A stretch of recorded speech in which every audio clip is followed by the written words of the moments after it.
शिक्षकों में मैं तो ये मानता हूँ कि शिक्षकों का कोई दिवस नहीं होता है। 365 जो दिन होते हैं वो सभी शिक्षकों के होते हैं, चाहे उसमें हमारे माता पिता हों, चाहे हमारे गुरु हों, चाहे हमको हमारे जो बड़े भाई बहन हैं, चाहे वो समाज के जो लोग हैं, वो सब गुरु की श्रेणी में हैं। जो 365 दिन हमको कुछ भी सिखाता है वो गुरु है। और उसके लिए ना कि एक दिन, ये नहीं है कि आज ही आज आपके मन में सम्मान रहे कि आज शिक्षक दिवस है उसके बाद सम्मान आए। तो जैसे 365 दिन वो आपको ज्ञान से परिपूर्ण रखते हैं, उसी तरीके से आपको भी सम्मान से परिपूर्ण रहना चाहिए। 365 दिन एक सम्मान रहना चाहिए उनके प्रति, माता पिता के प्रति, गुरुओं के प्रति, और जो भी आपको कुछ सिखाता है उसके प्रति। दूसरी बात कि जहाँ भी हम जिस समाज में रहते हैं वहाँ पर संस्कारों का जो योग होता है वो हमेशा गुरुओं से प्राप्त होता है और माता पिता से प्राप्त होता है। जीवन को जीने का जो ढंग होता है वो गुरु सिखाते हैं। जीवन में आगे जो चीजें करनी है उसको तुमको गुरु सिखाते हैं। तो हमेशा जो एक जीवन की एक कड़ी होती है, जैसे आपकी शरीर की जो एक हड्डी है वो कौन सी है, जो मेन है वो रीढ़ की हड्डी। तो ऐसे ही आपके जीवन का जो एक मेन वो होता है, वो होते हैं गुरु। तो हमेशा गुरुओं का सम्मान करें आप लोग, कभी भी किसी भी स्थिति में कभी गुरु का अपमान ना करें। क्यों? क्योंकि वेद पुराणों में भी ये लिखा हुआ है कि जहाँ जहाँ ऋषि मुनियों का, जहाँ जहाँ गुरुओं का अपमान जहाँ हुआ है वहाँ सर्व क्या कहते हैं उसको विनाश ही हुआ है वहाँ पे, चाहे वो रावण ने किया हो, चाहे वो किसी ने भी किया हो। तो मेरा कहने का तात्पर्य बस इतना है कि हमेशा गुरु का सम्मान करें। इस दिवस को इस दिवस के रूप में ना बनाकर हमेशा एक टीचर से 365 दिन रहना चाहिए। और अपनी वाणी को यही विराम देते हुए मैं अपने सियाराम गुरु जी को निवेदन करता हूँ कि बच्चों को 2 शब्द कह के उनको मार्गदर्शित करें। धन्यवाद।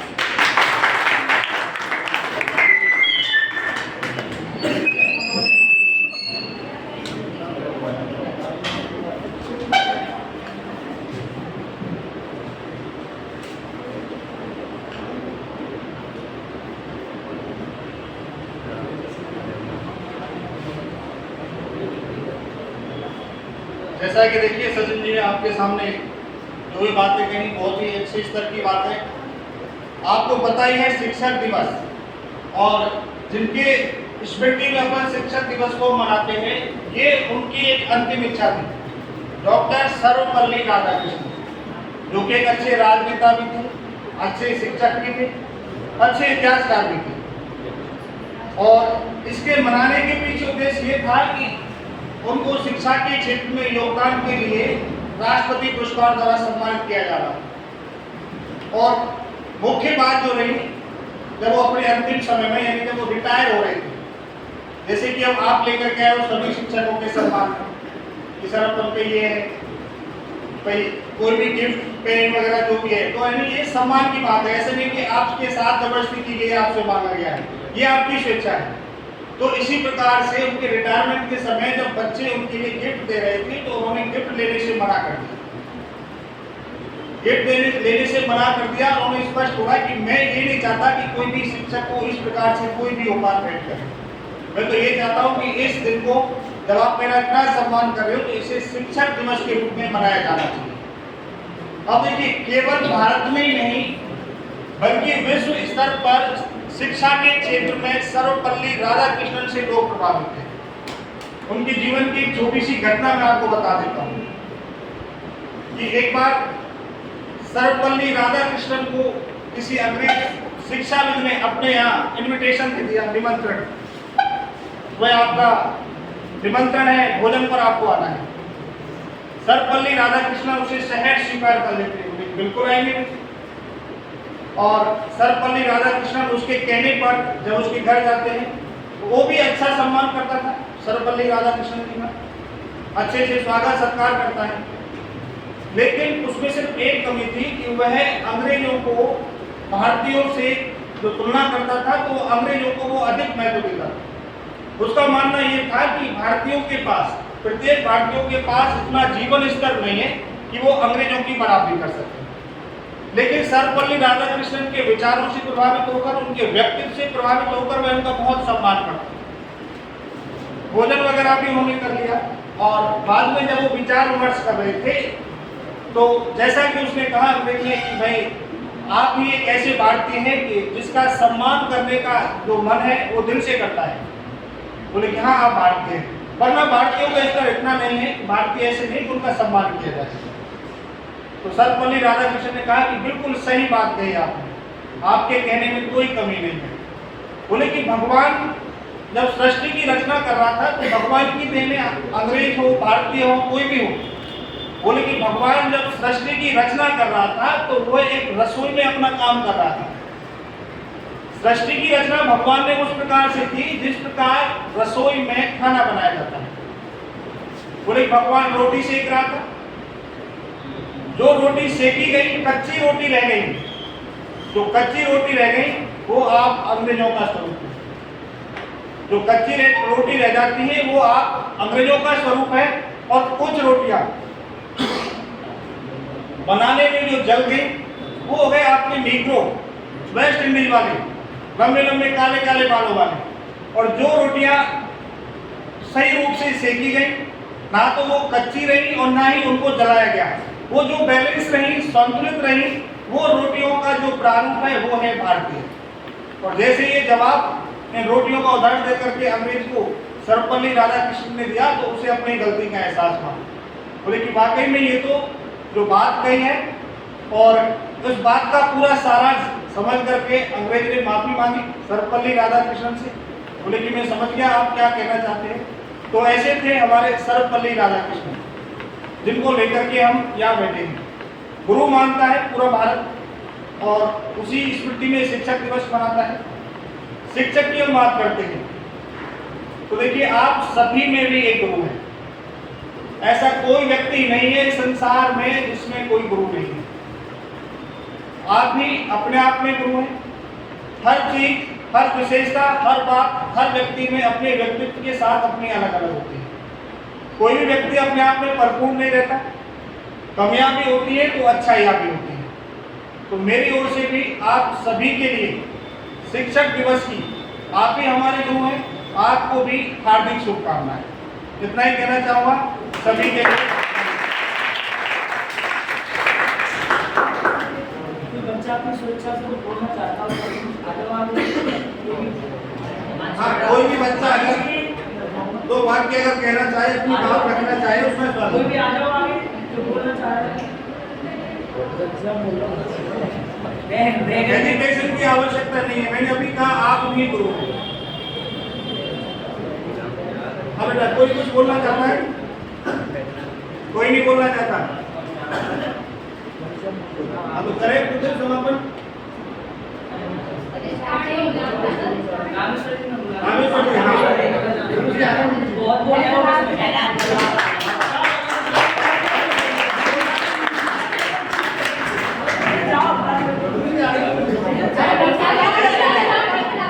जिस तरह से आप पीछे हो ऐसे बच्चों को क्या सिखाओ? पहले मुझे आ रहे हैं।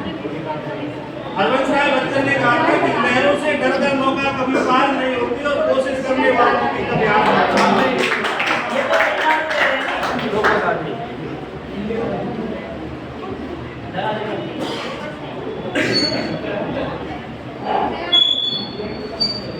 ये आ जाओ अंदर। ये जय कारों में है। कैसे लगता है? सबसे पहले तो आप सभी बच्चों को, सभी गुरुजनों को और यहाँ पे जो भी हमारे साथी आए हुए हैं सभी स्टाफ को मेरी तरफ से शिक्षक दिवस की हार्दिक शुभकामनाएं। प्यारे बच्चों, जैसे मुझे बहुत ज़्यादा बोलने करने का बहुत अनुभव नहीं, लेकिन इस बार मैं आपसे शिक्षक दिवस के मौके पर कुछ मांगना चाहता हूँ, कुछ गिफ्ट चाहता हूँ। और वो गिफ्ट ये है कि जब मैं आपसे 1 साल बाद, 2 साल बाद कभी फोन पे बात करूं, आपकी और मेरी बातचीत हो किसी भी संदर्भ में, तो आप मुझसे ये कहो कि सर हमारा सिलेक्शन रेलवे में हो गया है, हमारा सिलेक्शन एसएससी में हो गया है, अब हम अपनी लाइफ में ये काम कर रहे हैं। कहने का मतलब ये है कि आपसे इतना गिफ्ट मैं चाहता हूँ टीचर्स डे पर कि आप जो भी काम कर रहे हो ना उसको पूरे मनो आत्मयोग के साथ करो, क्योंकि आप जो काम कर रहे हो उसमें केवल आपकी मेहनत नहीं है, हमारी भी जिंदगियां दांव पे लग रही हैं। चाहे आपके सियाराम जी हो, विपिन जी हो, सुनील जी हो, जितना भी यहाँ पे स्टाफ आपको पढ़ा रहा है, सबकी मेहनत आपके साथ लग रही है। और जब तक आप सफल नहीं होगे ना, इस मेहनत का कोई मतलब नहीं। जब आप फेल होते हो तो हम भी फेल होते हैं। जब आप किसी जॉब से रह जाते हो तो ये मान लेना कि हम भी उस जॉब से रह गए। जिस दिन आप सेलेक्ट होगे, जिस दिन आपकी जीत होगी, उस दिन हमारी भी जीत होगी। और ये शिक्षक दिवस का हमारे लिए सबसे बेहतरीन तोहफा होगा। इसलिए मैं आपसे इतना ही कहना चाहूंगा कि जब भी आगे मेरी आपसे बातचीत हो, लाइफ में रुको नहीं, कुछ ना कुछ करते रहो और आगे बढ़ते रहो। बहुत बहुत धन्यवाद।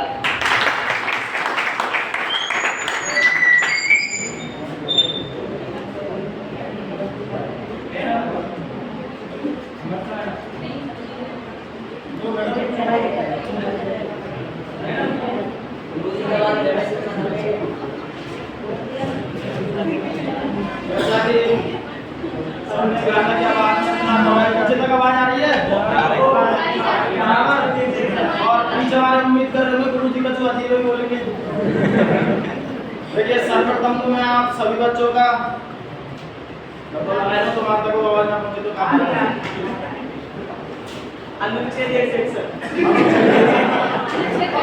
अच्छा, जैसा कि आप लोगों ने मुझे याद दिला दिया है कि मैं पॉलिटिकल पढ़ाता हूँ, तो उसके अकॉर्डिंग मैं बता देता हूँ। आज 5 सितंबर जिस दिन हम लोग एकत्रित हुए हैं और हमारे सभी स्टूडेंट को ये विदित भी है कि हमारे प्रथम उपराष्ट्रपति और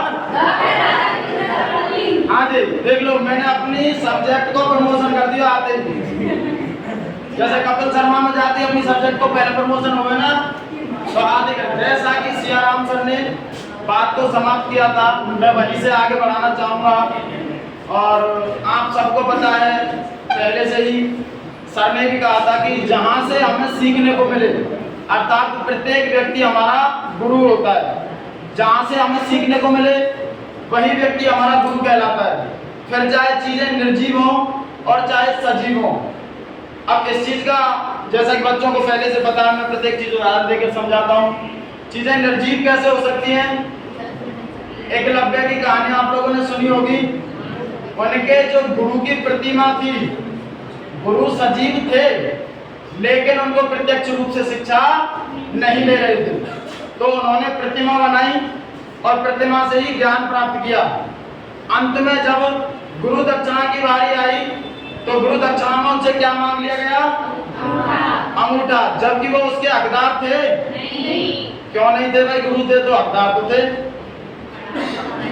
क्योंकि गुरु की तरफ से वो हकदार नहीं थे लेकिन शिष्य की तरफ से हकदार, क्योंकि शिष्य उनको अपने गुरु मानते थे। तो आप ये समझ सकते हो, ये था निर्जीव उदाहरण। और सजीव उदाहरण में कहना चाहूंगा, कभी भी अपने गुरुजन से हमें असत्य वचन नहीं बोलने चाहिए। इसका भी एक उदाहरण है।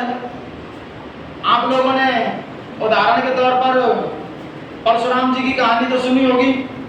वो हमेशा क्षत्रिय और राजाओं को ही शिक्षा देते थे, ठीक है ना। तो उन्होंने शिक्षा दी थी किसे? कर्ण को। कर्ण ने जो शिक्षा ली थी वो असत्य बोल करके ली थी, कहा था ना उनसे, झूठ बोला था। अब देखिए शिक्षा तो उन्होंने ले ली, क्या उस शिक्षा का सही उपयोग कर पाए थे? नहीं ना। तो इस चीज से क्या पता चला हमें कि गुरु से कभी भी असत्य वचन नहीं बोलने चाहिए।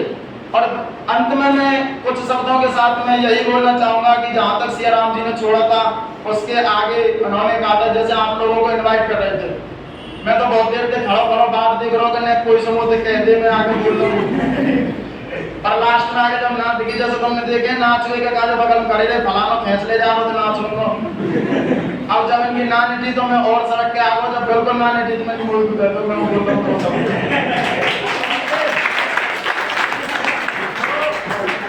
हमेशा से उत्साह होना चाहिए कि हमें आगे चलना है, कुछ ना कुछ बोलना है। ऐसा बोलने से, छोटे स्तर पर बोलने से बड़े मंच का रास्ता खुलता है।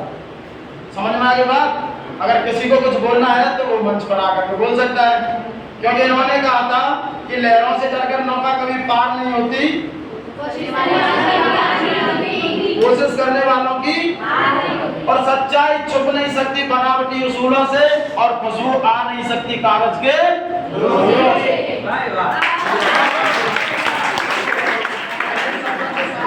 अपनी वाणी को विराम देता हूँ और आप सभी से उम्मीद करता हूँ कि आप बहुत अच्छे तरीके से पढ़ेंगे और हमें सिलेक्शन दिखाएंगे।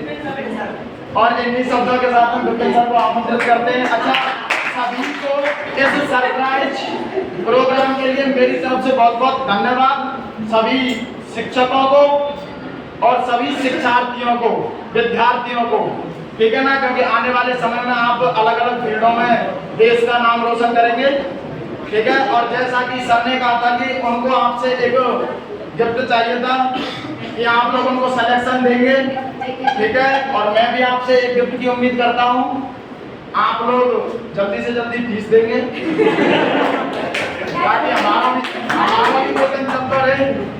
चलिए, बहुत बहुत धन्यवाद।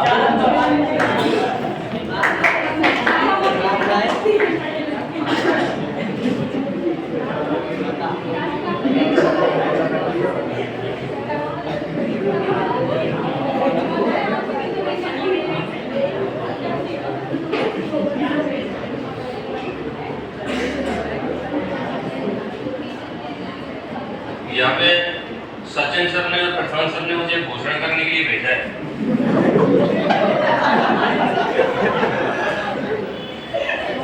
तो भैया आपने मतलब देखो, सबको पता है 5 सितंबर है टीचर्स डे। जीके वाले सर ने कोई कसर छोड़ी नहीं। 5 सितंबर में तो ये बता सकता हूँ आज बात कौन सा कैसे निकलेगा, है ना। जो डिटेल है जीके वाला जो पोर्शन है कि ये दिन डॉक्टर सर्वपल्ली राधाकृष्णन के बारे में मनाया जाता है टीचर्स डे, तो वो सारी चीज़ तो उन्होंने पहले ही बता दी। अब मेन मुद्दा ये है कि हंसू आगे समझ सकती हमारी सब्जेक्ट भी ऐसी है, उसमें हम कुछ पढ़ाई नहीं करना, मतलब जीके में या कोई लेक्चर देना हो वो चीज़ हम कर ही नहीं सकते। हम तो केवल ये है जैसी सब्जेक्ट है वैसे ही मास्टर है, सोम सर जैसी सब्जेक्ट है ना। दूसरी बात ये है, मैं तो यही कहूँगा, एक टीचर को वास्तविकता में जो रेस्पेक्ट मिलती है वो तभी मिलती है जब स्टूडेंट का सिलेक्शन होता है। आज की डेट में भी जाने कितने हजारों स्टूडेंट लग चुके हैं, करीब 15 साल मुझे हो गए पढ़ाते हुए। तो यहाँ कहीं भी जाते हैं, कोई स्टूडेंट अगर मिल भी जाता है, मान के चलो आप अपनी फैमिली के साथ जा रहे हो, आप अपने रिश्तेदारों के साथ जा रहे हो, और कोई टीचर, कोई स्टूडेंट पुलिस में सिलेक्टेड है या कोई टीचर पोस्ट में सिलेक्टेड है, वो आके आपसे मिलता है, आपके पैर छीता है, क्योंकि जो रेस्पेक्ट करेगा वो लास्ट तक करेगा, चाहे वो नौकरी लग जाए चाहे वो नौकरी नहीं लगे। अब कुछ तो ऐसे हैं जो नौकरी लगेंगे चाहे ना लगेंगे, जब भी रेस्पेक्ट लग जाएंगे तो कोई मतलब नहीं, ठीक है। तो कुल मिला के ये सबसे अच्छी रेस्पेक्ट तब बहुत अच्छा लगता है, उस टाइम पे एक गर्व महसूस होता है टीचर को कि हाँ ये स्टूडेंट हमने पढ़ाया था, इसका हमारी वजह से सिलेक्शन हुआ है। कुछ 2 टाइप के स्टूडेंट हो रहे, सिलेक्शन हो गया, अब तो मैं मास्टर ने पढ़ाया हो कोई दे। एक ये कि इस टीचर से पढ़े हैं उसकी रेस्पेक्ट लास्ट तक बरकरार है, ठीक है। एक छोटा सा एग्जाम्पल मैं आपको बता दूं, एग्जाम्पल के मैंने आपको 2 बार पहले भी बोल चुका हूँ। एक स्टूडेंट था और वो इसमें कृषि उपज मंडी में जाने क्या है, वो मिट्टी वाली लैब होती है ना, मिट्टी चेक करते हैं, उस लैब में या डील में वो पोस्टेड है। तो उसको बोला भी था मैंने कि एक दिन आके हमारे जो स्टूडेंट है उनको मोटिवेट करना। अब उस स्टूडेंट की कंडीशन क्या थी, 2014 की 2015 की बात है, 2015 में उसकी मैथ बिल्कुल जीरो थी। उसको साफ साफ बोल दिया था तेरा सिलेक्शन कभी भी नहीं हो सकता जिंदगी में, और वो लड़के की तरह रोने लग गया क्लास में। लड़के की तरह रोने से मतलब रोते लड़के भी हैं, रोते भीतर से रोते हैं और लड़कियां आंसू से रोने लगती हैं। आप भी जानते हैं मगरमच्छ के आंसू दिखाने पर खाने। दूसरी बात, आज वो पोस्टेड है और 2nd ग्रेड पोस्टेड है, मतलब जो लेवल है उसका वो 2nd ग्रेड नौकरी का है, और डी में पोस्टेड है, उसको कभी भी लेके आएंगे। और काफी स्टूडेंट ऐसे हैं जो आर्मी में लगे हुए, कहीं भी चले जाओ कहीं ना कोई मिल ही जाता है, कोई भी काम कहीं नहीं रुकता है। तो कुल मिला के ये कि हमें जो सबसे बढ़िया रेस्पेक्ट मिलती है वो तभी मिलती है जब स्टूडेंट का सिलेक्शन हो जाता है, समझ में। तो अभी जो रीट का एग्जाम हुआ था, 27 स्टूडेंट ऐसे थे हमारे पढ़ाए हुए जो सिलेक्ट हो चुके, जो अभी रीट का हाल ही में जुड़ा हुआ है कलेक्टेड वाला, उसमें से 3 स्टूडेंट को मैंने इतना अच्छा गाइड किया था। वो तीनों स्टूडेंट, एक डिवोर्स लेडी थी, एक विडो थी और एक बहुत गरीब घर से लड़की थी। तीनों को इतना मोटिवेट कर दिया, तीनों सेलेक्ट हो गए। अभी भी उनका मैसेज आया था हैप्पी टीचर्स डे, मतलब वो पोस्टेड है, ऑलरेडी गवर्नमेंट टीचर है, उसके बाद ही मैसेज आया तो खुशी होती है ना, समझ गए ना। तो ऐसे तुम भी जल्दी जल्दी नौकरी लगो। मैं तो 2 ही लाइन हर बार कहता हूँ, अभी कह रहा हूँ, नौकरी लग गई तो शादी हो जाएगी और नहीं तो होगा ब्याह। समझ गए? शादी किसकी होती है? जिसकी नौकरी लग गई है धूमधाम से। अगर तुम्हारे दोस्त की नौकरी लग गई है ना, उसकी शादी में तुम भी भगवत के काम करेंगे आप, तैयारी है ना। और नौकरी नहीं लगी है तो आवाज देखो रसगुल्ला के भवन और खाला साहब, ठीक है। तो ये बहुत, ये समाज है, बहुत सारी चीज है। सबसे पहले आपको है ना, ये आपके 2-3 साल यदि निकल गए, सबसे पहले तो आपको रिश्तेदार नहीं जुड़ेंगे जब तक आपका सिलेक्शन नहीं हो जाता है। और रिश्तेदार में भी सबसे खतरनाक होता है मौसम, क्योंकि उसके बच्चे अगर सेलेक्ट हो गए और तुम सेलेक्ट नहीं हुए ना, तुम जिस शादी में जाओगे उसको भी पता है क्या कर रहे हैं, रसगुल्ला खा रहा हूँ, खा रही, शादी में तो रसगुल्ले ही खाने जाते हैं, है ना। तुम उधर कोने में होंगे ना, वही पहुंच जाएगा वापस पीछे, लगा कायल है, ऐसा खून पड़ रहा है कि मौत का है, शब्दों में बयान नहीं किया जा सकता है ना। तो कुल मिला के ये जिन बच्चों ने हमें रेस्पेक्ट दी है, बस यही रेस्पेक्ट चाहिए, क्योंकि सैलरी तो हम ऑफिस से लेंगे, है ना। बच्चों से तो केवल रेस्पेक्ट चाहिए, रेस्पेक्ट के भूखे होते हैं टीचर, कोई भी हो भले। सबसे बड़ी चीज हमारी जो कमाई है वो यही होती है। पढ़ते सब है, पढ़ाते टीचर सबको है, सारे बच्चे टीचर्स के लिए एक जैसे हैं, लेकिन कुछ स्टूडेंट्स ऊपर निकल के आ जाते हैं। किस वजह से? पढ़ रहे टीचर्स की नजर में। आपने देखा होगा, कहीं भी चले जाओ, कोई संस्थान चले जाओ, कोई स्कूल में चले जाओ, कोचिंग में चले जाओ, जो टॉपर है क्लास का कोई स्टूडेंट है, आपको टीचर्स के अपने आप चाहिए बनते हुए चले जाते हैं। क्यों? क्योंकि टीचर उनको ज्ञान दे रहा है कि सिलेक्शन आपको जाने से रास्ते में, वो रास्ते में चल रहा है तो सीधे सा कॉम्बिनेशन बन ही जाता है। जहां दो लोगों के मन मिल जाते हैं वहां कॉम्बिनेशन अटूट, ठीक है। एक लास्ट लाइन नहीं बोलना चाह रहा हूं, आप चाहे डी में पढ़ रहे हो, चाहे भरतपुर पढ़ रहे हो, चाहे जयपुर पढ़ रहे हो, कहीं भी पढ़ लेना, पर ये आपकी जो कंटिन्यूटी है ना कोचिंग की या कॉम्पिटिशन की, इसको मत तोड़ना। आज नहीं तो कल 101% सेलेक्ट हो, 101%। जिस स्टूडेंट ने ये बात मानी वो लगा है, चाहे 2 साल लगे, चाहे 3 साल लगे, चाहे 4 साल लगे। क्यों होगा भाई? जो राम रच रहा था 3 साल बाद लगेगी, 4 साल बाद लगेगी। ऐसे स्टूडेंट देखे होंगे, आपने भी देखे होंगे ऐसे एग्जाम्पल कि ओवर एज होने में केवल 6 महीने बची और लास्ट वैकेंसी आई और सिलेक्शन हो गया, ठीक है। तो ये स्ट्रगल वाली लाइफ जो है वो अलग चीज हो गई। और यही समाप्त करूं, ज्यादा बढ़िया मैं बोलता जाऊंगा।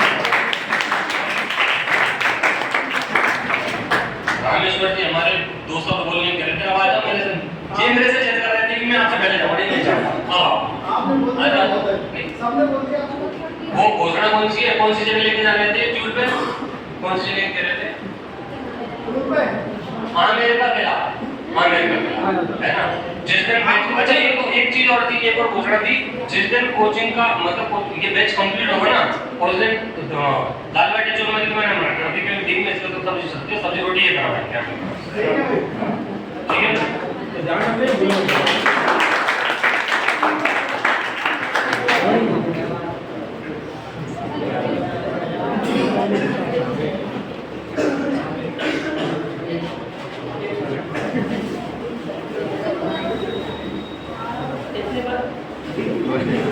इतने बच्चों में से कोई भी ऐसा विद्यार्थी नहीं है क्या जो आपको इतने सारे टीचर्स यहाँ पे पढ़ा रहे हैं? हालांकि मैं तो पढ़ाता नहीं हूँ, लेकिन सियाराम जी पढ़ा रहे हैं, विपिन सर पढ़ा रहे हैं, अपने सुनील सर पढ़ा रहे हैं। तो इनके बारे में, इनके लिए कोई 2 शब्द कोई यहाँ कहना चाहता हो, जिनको जिसकी सब्जेक्ट बहुत अच्छी लगती हो? ऐसे कोई एक भी बच्चा ऐसा नहीं निकल के आ रहा है बाहर जिसको हमको ऐसा लगे कि हाँ उन्होंने ये चीज़ हमारे बारे में सेलेक्ट करी है? कोई तो बच्चा होगा भाई ऐसा, मतलब टीचर पसंद नहीं आ रहे हैं आपको, आप वैसे ही पढ़ रहे हो। अरे तो बच्चा पढ़ाते हैं तो बच्चा पढ़ाते हैं, तो भाई तुम बोलेगी समझदार बच्चा है, टीचर ने चला हुआ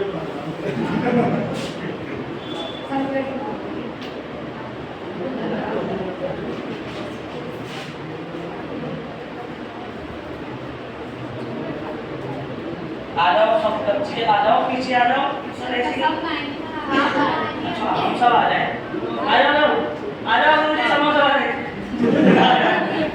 आ जाओ समोसा ये चाहिए।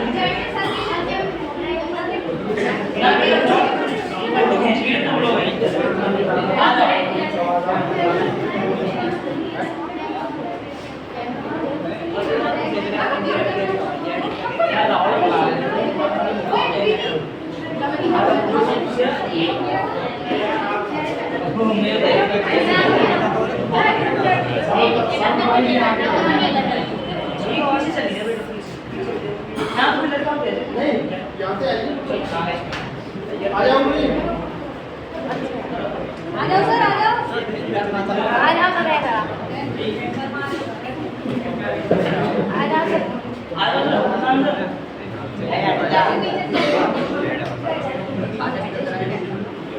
एक हेलो पहले फोटो भूल आ जाओ मैडम आ जाओ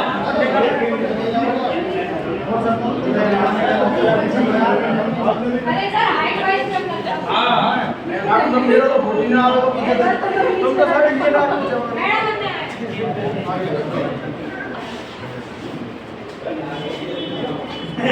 आराम कर ले अरे ना हमारा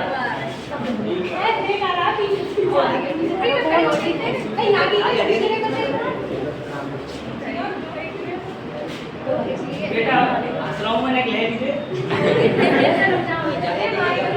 ना बेटा बढ़िया सा है वीडियो को दे दो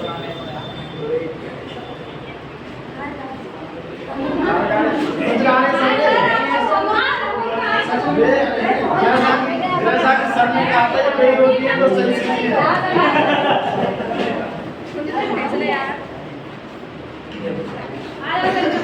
चलो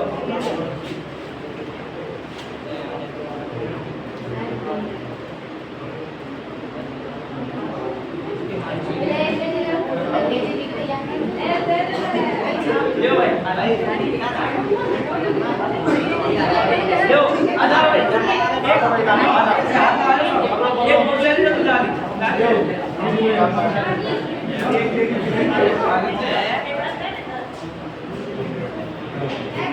नाली हिमाचल से चला दे एक साथ ताली बजा दे यार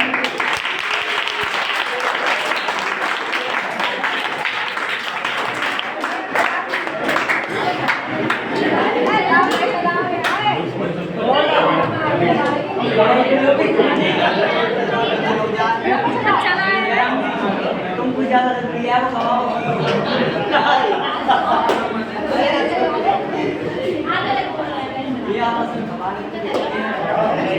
यो फूड ले का फूड ले परमाणु बसीज है वो इना बोला यार आने ने के कावे बंदा फोटो भेजे ना हां भाई अनुच्छेद 161 मैं बेटा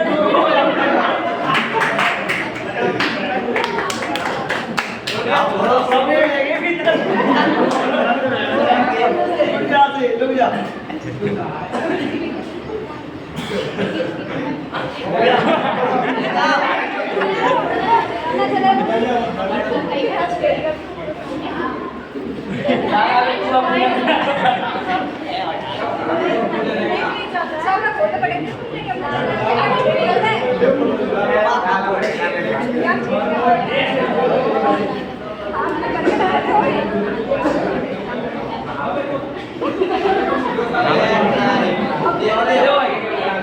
ये जुगाड़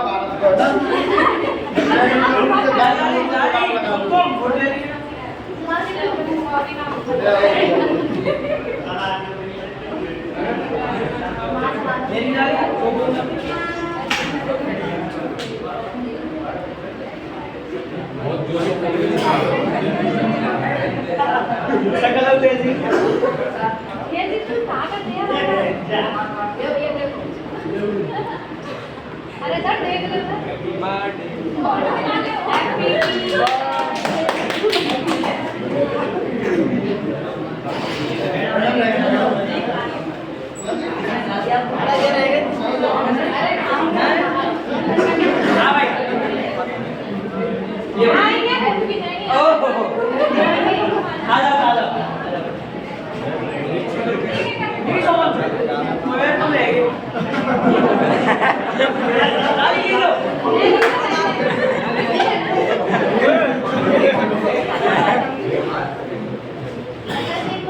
आजा बेटा ये ले दान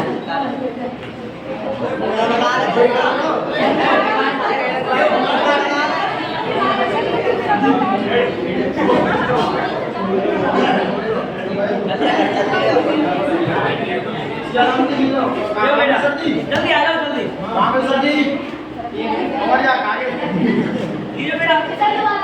दोबारा और या जय मां हमारे जी आ जाओ। खड़े हैं हां सब आ जाओ रुक जाओ। ए आ जाओ बच्चन। ए आ जाओ बेटा, और आ जाओ तो नहीं हो रहा। आ जाओ। एक अंदर ले जाओ अरे अंदाजी करते और आ जाओ। एक आ जाओ। आ जाओ। उनका आ रही है। आजा बोटिंग में आ जाओ आगे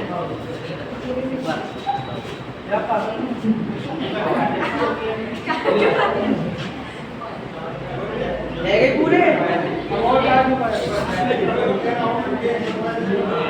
लियो बेटा। आलियो फिर मैं बोले नहीं बुला ली ले लो ठीक है। इतना आ जाओ मैडम। आ जाओ बोलिए। आ जाओ सर आ जाओ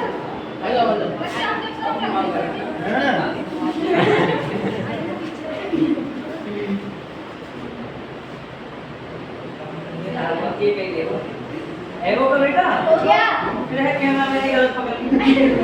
आ जाओ जल्दी जल्दी ले लीजिए। बोल ले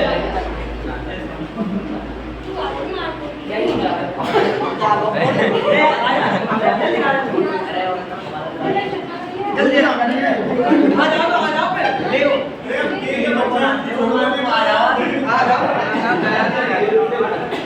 ले गाड़ी मुड़ ले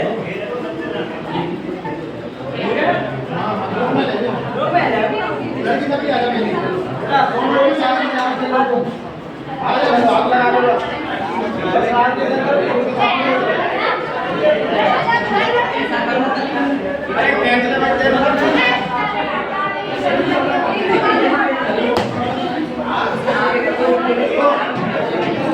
चलो खाली फ्रेश तुम्हारा ग्रुप पे जाओ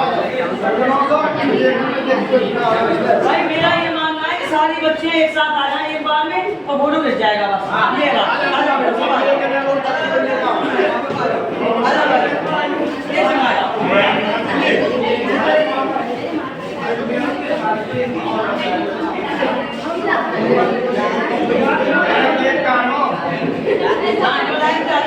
सेफ्टी के 307 लग जाएगी आईपीसी में अरे सर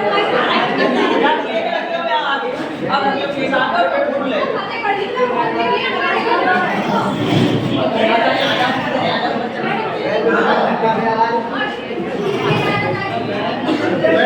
पीछे बैठ जाएंगे सब।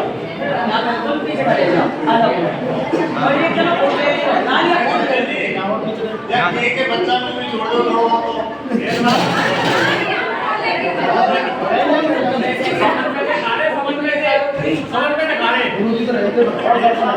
रुकिए आ जाओ लड़कों के साथ फोटो निकालो तो लड़कों के साथ भी लिखा जाए बिल्कुल बिल्कुल और मैडम को फोटो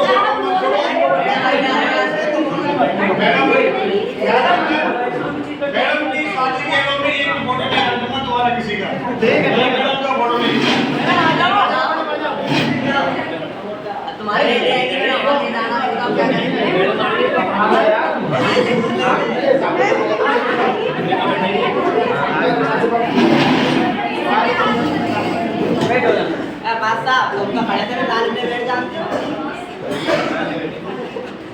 लो फोटो ले लो भाई खड़े है ना खड़े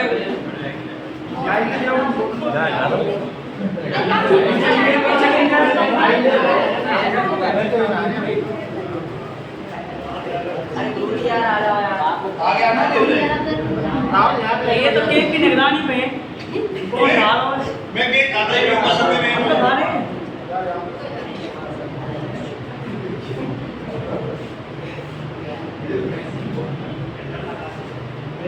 अब लड़का उठ के आ जाओ। आ गया भाई फोटो देखो आ जाओ भैया अब तुम आ जाओ सब। आ जाओ लाला भैया तुम आ जाओ। अब पीछे वाले आगे लग लो हां दूसरे भी पीछे वाले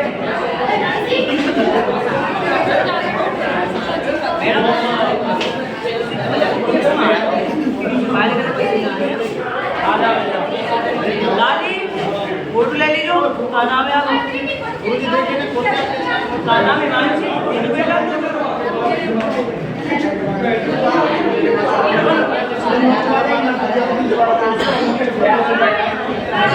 फोटो आना चाहिए, इनके बढ़िया से फोटो आना चाहिए।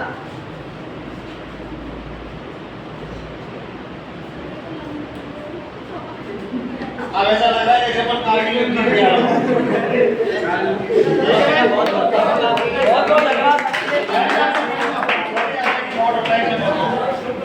बैठ जाओ सब। मेरे और सही खाना है बैठे जाओ ना काट दो बैठे जाओ करके ऐसे कहां